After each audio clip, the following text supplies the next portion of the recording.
Câu chuyện bắt đầu ở Đan Mạch vào thời đại của người Viking. Trên đỉnh một ngọn núi, một gã khổng lồ đang vui đùa hạnh phúc cùng đứa con nhỏ của mình, một chú yêu tinh. Bất chợt thủ lĩnh của một bộ tộc Đan Mạch xuất hiện cùng những kỵ sĩ mang theo ý định giết chết gã khổng lồ. Nhưng trước khi họ kịp tiếp cận, gã khổng lồ đã phát hiện ra từ xa. Để bảo vệ con, ông nhanh chóng bế nó chạy về phía bên kia ngọn núi. Tuy nhiên thủ lĩnh và người của hắn đã bao vây. Gã khổng lồ giấu đứa con trên sườn núi rồi tìm cách hù dọa bọn chúng thay vì chiến đấu, mong rằng chúng sẽ bỏ đi. Nhưng bọn chúng không rút lui mà tấn công ông bằng tên, giáo và đuốc cháy. Gã khổng lồ mất thăng bằng rơi xuống núi và chết ngay lập tức. Từ chỗ ẩn nấp, chú yêu tinh nhỏ lặng lẽ chứng kiến tất cả. Thủ lĩnh tiến đến mép núi tháo mặt nạ xuống. Khi nhìn xuống, hắn thấy đứa nhỏ. Trong thoáng chốc hắn định giết luôn nó, nhưng vì nó chỉ là một đứa bé, hắn quyết định để nó sống. Không nói gì với thuộc hạ, hắn quay lưng rời đi. Chú yêu tinh nhỏ leo xuống núi. Bên bờ biển nó tìm thấy thi thể bất động của cha. Nó cố kéo xác đi khỏi lũ quạ và kềnh kềnh nhưng thân thể quá nặng. Cuối cùng nó dùng gươm cắt thi thể ra từng phần rồi mang vào một hang động, giấu xác cha và bắt đầu sống cô độc tại đó. Nhiều năm trôi qua, yêu tinh lớn dần, nhưng ngày nào nó cũng khóc bên chiếc đầu bị chặt rời của cha, tưởng nhớ về ông. Trong khi đó, tại bộ tộc Viking ở Đan Mạch, một thầy tế làm lễ tôn giáo để khánh thành quán rượu mới. Ông báo cho thủ lĩnh biết quán đã sẵn sàng. Còn bên kia, yêu tinh sau bao năm chờ đợi để trả thù cho cha cuối cùng cũng rời khỏi hang. Tối hôm đó, khi các chiến binh Viking đang ăn mừng trong quán rượu, yêu tinh xuất hiện. Nó giết tên lính gác ngoài cửa, đập nát đầu hắn rồi xông vào trong. Bên trong, nó tàn sát tất cả chiến binh Viking một cách dã man. Sáng hôm sau, thủ lĩnh cùng người đến quán rượu. Cảnh tượng khiến hắn kinh hoàng, xác của những chiến binh ở lại qua đêm nằm la liệt khắp nơi, tất cả đều bị giết theo cách man dợ. Thủ lĩnh hỏi viên chỉ huy: ngươi ở đâu khi chuyện này xảy ra? Người kia đáp: tôi ở trong làng, một số thanh niên ở lại sau khi uống rượu, nhưng tôi không biết ai đã giết họ dã man như vậy. Lạ thay không một phụ nữ hay người già nào bị hại. Nghe vậy thủ lĩnh cảm thấy bất an. Cảnh chuyển sang bộ tộc Viking do Leo, một chiến binh Viking lừng danh lãnh đạo. Họ lại xuống thuyền ra khơi cướp bóc, nhưng trong chuyến đi, thời tiết lạnh buộc họ phải dừng gần Đan Mạch. Đêm đó, thủ lĩnh Đan Mạch cùng cận vệ tiến gần ngọn núi và gọi to thách thức yêu tinh. Nhưng khi vừa bước lên vài bước, yêu tinh bất ngờ xuất hiện phía sau đánh chết tên lính gác. Từ xa thủ lĩnh thấy cảnh đó liền xông tới với thanh gươm, nhưng chưa kịp đến gần thì yêu tinh đã bỏ chạy. Hắn không hiểu vì sao yêu tinh chưa bao giờ trực tiếp chiến đấu với mình mà chỉ giết lính gác rồi trốn đi. Sáng hôm sau, cả bộ tộc tập trung tại nơi xảy ra vụ giết chóc. Vợ thủ lĩnh nói: nhiều chiến binh của chúng ta đã chết, những góa phụ sẽ sống thế nào đây? Nếu chuyện này tiếp diễn sớm thôi, làng chỉ còn lại góa phụ. Thủ lĩnh không trả lời, chỉ lặng im vì xấu hổ. Sau đó vợ hắn tìm đến Lena, một phụ nữ sống cô độc trên núi bị cộng đồng ruồng bỏ. Bà hỏi cô có thể thấy trước cái chết, hãy nói chồng tôi có chết theo cách này không? Lena đáp: các người đã ruồng bỏ tôi, gọi tôi là ô uế, giờ lại đến cầu xin giúp đỡ. Vợ thủ lĩnh nói: chuyện đó không phải lỗi của tôi. Lena lạnh lùng: bây giờ điều đó chẳng còn quan trọng, còn về chồng cô, hắn sẽ không chết dưới tay yêu tinh. Nghe vậy vợ thủ lĩnh lặng lẽ quay về. Trong khi đó, Leo cùng đoàn chiến binh cập thuyền gần nơi bộ tộc Đan Mạch sinh sống. Một kỵ binh Đan Mạch nhìn thấy và cảnh báo mảnh đất này cũng thuộc về Viking, nếu các người đến đây để cướp bóc thì hãy rời đi ngay. Leo đáp: ta là Leo, chiến binh Viking lừng danh. Trong chuyến đi này chúng ta chỉ muốn dừng lại nghỉ ngơi vài ngày, không có ý định cướp bóc. Người lính nói: chúng ta đã nghe nhiều về ngươi, hãy đến, ta sẽ đưa ngươi gặp thủ lĩnh của chúng ta. Leo cùng người của mình được dẫn đến, và thủ lĩnh tỏ vẻ vui mừng khi gặp ông. Lần cuối ta gặp cha ngươi, khi đó ngươi vẫn còn là một đứa trẻ, giờ đây ngươi đã trở thành một chiến binh vĩ đại. Leo gật đầu đồng ý. Đêm đó, thủ lĩnh mở tiệc lớn trong quán rượu để chiêu đãi Leo và các chiến binh của ông. Chính vợ của thủ lĩnh tự tay rót rượu. Trong bữa tiệc, Leo hỏi tại sao ở đây lại có nhiều góa phụ mà ít đàn ông như vậy. Thủ lĩnh kể cho ông nghe về những cuộc tấn công hàng đêm của yêu tinh.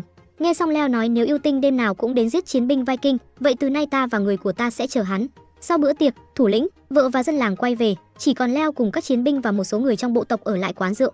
Nửa đêm, yêu tinh xuất hiện bên ngoài. Trước tiên hắn ngửi quanh người thầy tế, rồi tiến đến cửa, đánh hơi để xem những Viking bên trong là dân địa phương hay kẻ ngoài. Bên trong, Leo và các chiến binh biết yêu tinh đã tới nên nhanh chóng chuẩn bị vũ khí. Nhưng yêu tinh nhận ra trong đó có những chiến binh không phải người Viking bản địa. Thay vì xông vào, hắn lại tiểu lên cánh cửa đóng kín. Khi các Viking bên trong ảo ra, yêu tinh đã biến mất trong màn đêm.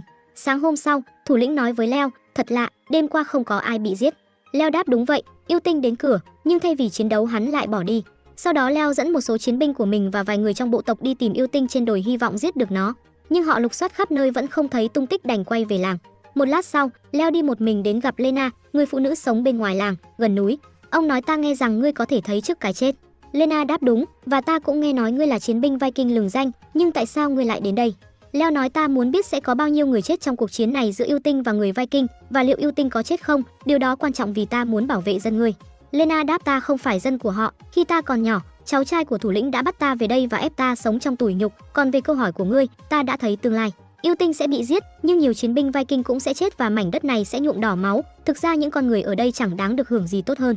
Leo hỏi: sao ngươi lại nói vậy? Lena đáp: vì những gì họ đã làm với yêu tinh, đây chính là sự trừng phạt, ngươi nên tránh xa chuyện này. Trước khi Leo kịp hỏi thêm, những chiến binh của ông tìm đến. Họ nói trời sắp tối, chúng ta cần chuẩn bị, thế là Leo quay lại bộ tộc cùng họ. Sau đó Leo bí mật hỏi thủ lĩnh yêu tinh đã bao giờ giết phụ nữ, trẻ em hay người già chưa. Thủ lĩnh đáp không, hắn chỉ giết đàn ông Viking. Leo nói điều đó có nghĩa hắn thông minh và theo cách nào đó có kỷ luật. Thủ lĩnh ngạc nhiên, hắn giết dân ta mà ngươi lại ca ngợi hắn sao? Leo đáp ta không ca ngợi, ta chỉ nghĩ hẳn phải có lý do vì sao hắn chỉ giết đàn ông, cho đến nay hắn chưa hề trực tiếp tấn công ta hay dân làng khác. Thủ lĩnh nói, 20 năm trước, một yêu tinh đã bị giết, từ đó chẳng còn thấy chúng, ta không biết con này từ đâu ra, nếu ngươi sợ thì đừng chiến đấu. Tối hôm đó, Leo và các chiến binh lại ở trong quán rượu chờ yêu tinh. Khi nghe tiếng hắn đến họ lập tức lao ra với gươm trong tay, nhưng một lần nữa yêu tinh không thấy đâu. Họ thất vọng quay vào, ngay lúc đó yêu tinh lặng lẽ lẩn ra từ sau những tảng đá rồi quay về nơi ẩn náu. Ngày hôm sau, Leo lại tìm đến Lena và hỏi hãy nói cho ta biết làm sao giết được yêu tinh. Lena đáp sao ngươi không trở về nhà cùng người của mình đi. Leo nói trước khi rời đi ta phải biết cách giải thoát cho dân chúng khỏi yêu tinh này. Lena dẫn ông vào túp lều, gieo những mảnh xương bói toán để tìm câu trả lời. Đúng lúc ấy Leo nghe thấy tiếng yêu tinh bên ngoài. Ông lập tức lao ra, nhưng thấy Leo yêu tinh liền bỏ chạy. Leo nhảy lên ngựa đuổi theo. Trước khi bắt kịp yêu tinh đã leo lên núi, Lena cũng chạy theo tới nơi. Leo gọi lớn, nếu ngươi có gan hãy đối mặt với ta, sao cứ chạy trốn mãi? Yêu tinh đáp bằng thứ tiếng riêng. Lena hiểu và dịch lại cho Leo. Yêu tinh nói rằng trận chiến của hắn không phải với ngươi, ngươi và người của ngươi chưa từng hại hắn, vì thế hắn chưa bao giờ tấn công các ngươi. Nghe vậy Leo vô cùng bất ngờ, rồi cùng Lena quay về túp lều. Ở đó ông hỏi tiếp, vậy tại sao hắn vẫn quanh quẩn ở đây? Lena giải thích cháu trai của thủ lĩnh từng ép ta vào một cuộc đời tội nhục, nhưng hắn đã chết ngay trên giường của ta. Người ta đổ lỗi cho ta vì cái chết đó rồi trục xuất ta khỏi bộ tộc. Từ đó, ta sống một mình ở đây. Trước kia đêm nào cũng có đàn ông Viking đến sỉ nhục ta.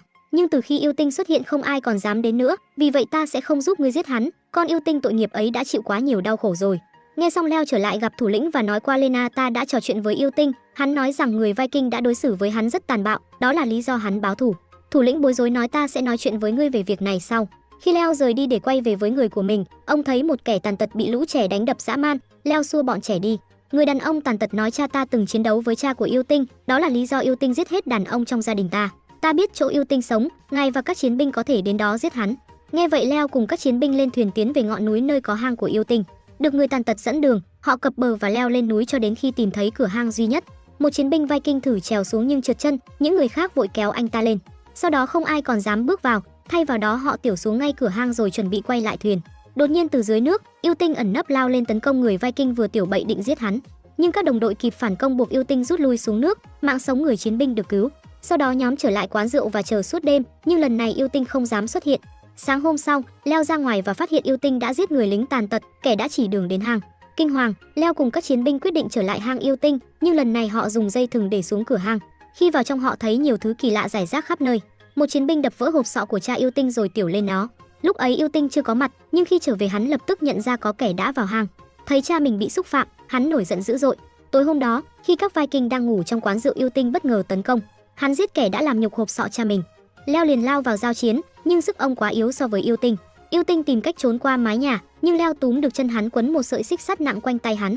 Yêu tinh tức giận đấm, Leo vùng vẫy nhưng bàn tay bị mắc trong xích. Một Viking bắn tên vào hắn, nhưng bị hắn hất văng. Trước khi những người khác kịp tấn công, yêu tinh tự chặt bàn tay để thoát thân. Hắn chạy ra biển, nhưng không đi xa được gục ngã và chết trên bờ. Bất ngờ một thế lực vô hình kéo xác hắn xuống biển.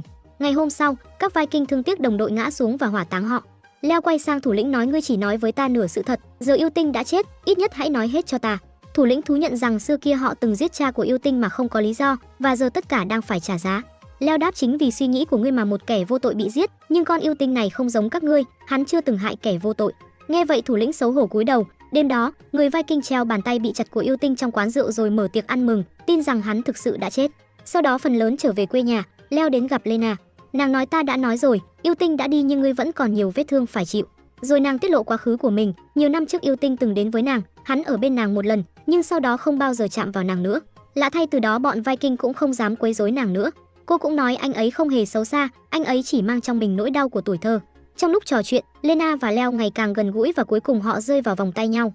Nửa đêm, mẹ của con trâu kéo vào ngôi làng, trên đường đi, bà giết một linh mục. Bà ta bước vào quán rượu và tàn sát toàn bộ những chiến binh Viking ở bên trong. Bà mang theo bàn tay bị chặt của con trai mình rồi bỏ đi. Sáng hôm sau, một cậu bé lén tiếp cận Lena.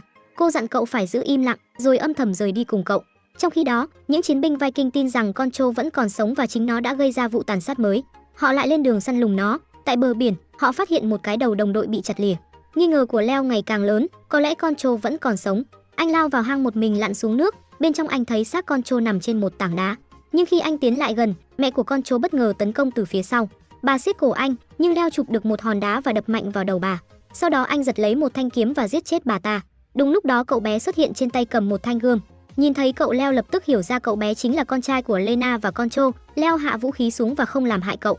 Sau đó Leo quay lại bộ tộc và nói với thủ lĩnh tôi sẽ rời đi, con trâu và mẹ nó thực sự đã chết. Trước khi đi, anh gặp Lena một lần nữa và cảnh báo nếu mọi người biết con trâu có một đứa con họ sẽ giết cả hai mẹ con cô. Lena bình thản đáp bí mật này sẽ chỉ giữa hai ta mà thôi, nói xong cô rời đi. Cuối cùng Leo dựng mộ cho con trâu và mẹ nó bên ngoài túp lều của Lena. Từ xa đứa con trai của con trâu lặng lẽ dõi theo mọi việc, đôi mắt đẫm lệ. Rồi Leo cùng những người của mình rời đi và bộ phim kết thúc ở đó.